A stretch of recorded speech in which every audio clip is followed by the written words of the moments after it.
Hello everyone, today in this video we will discuss how to fix Realme Narzo power is not working.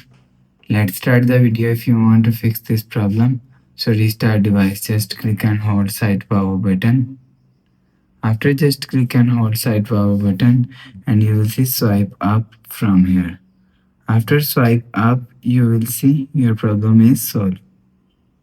After the process, go back to home screen. You will check your problem is solved. But if it not solved, so check your charger.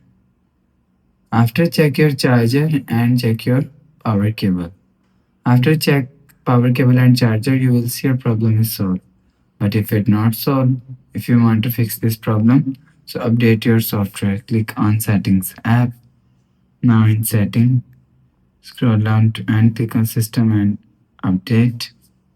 After click on system and update, click on software update and you will check your software update is latest. If it not latest, update your software latest. After update software latest, go back to home screen. So that's how you can fix Realme Narzo power is not working on. If you like the video, please subscribe. Thanks for watching.